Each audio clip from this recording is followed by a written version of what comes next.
Shalom, selamat pagi. Kita akan mendengarkan renungan firman Tuhan dapat dalam Kisah Rasul pasal yang ke-10 ayat 1 sampai dengan ke-4. Saya beri tema firman Tuhan pagi hari ini, Allah mengingat engkau. Di Kaisarea ada seorang yang bernama Cornelius, seorang perwira pasukan yang disebut pasukan Italia. Ia saleh. Ia serta seisi rumahnya takut akan Allah dan ia memberi banyak sedekah kepada umat Yahudi dan senantiasa berdoa kepada Allah. Dalam suatu penglihatan, kira-kira jam 3 petang, jelas tampak kepadanya seorang malaikat Allah masuk ke rumahnya dan berkata kepadanya, "Cornelius."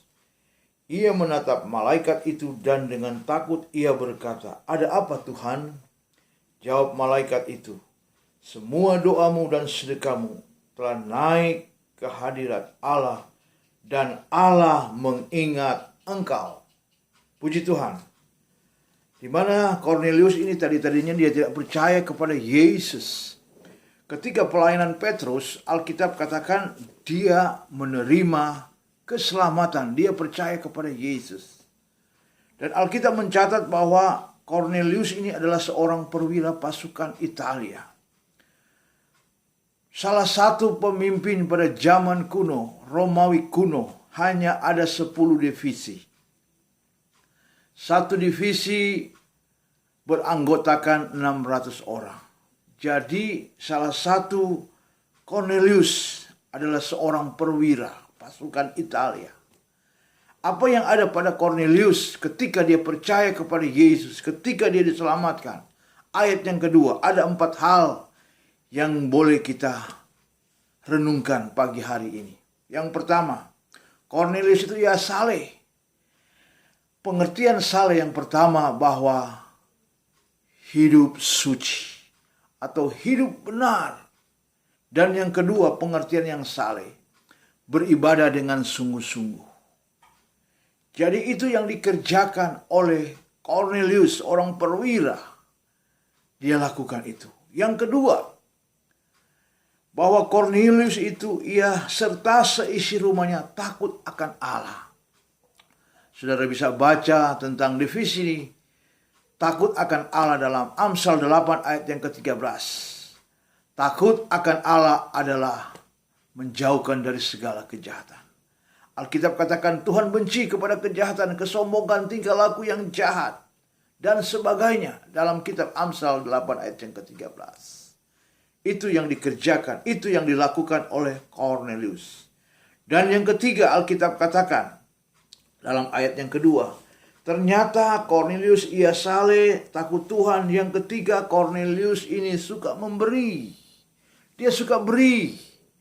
Alkitab katakan bahwa dalam Kolose 3 ayat yang ke-23, apapun juga yang kamu perbuat, perbuatlah dengan segenap hati kepada Tuhan, bukan kepada manusia.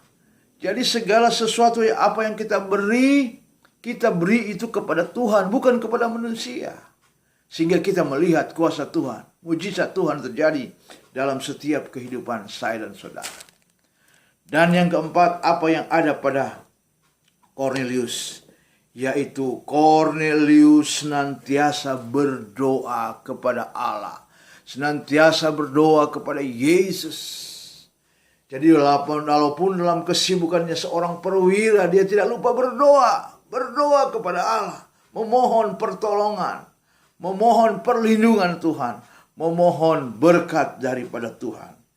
Itulah yang dilakukan oleh Cornelius.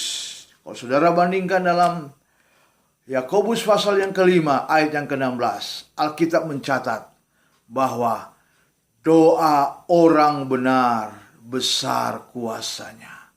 Jadi hanya doa orang-orang yang benar, orang-orang yang melakukan kebenaran firman Tuhan, doanya didengar oleh Tuhan.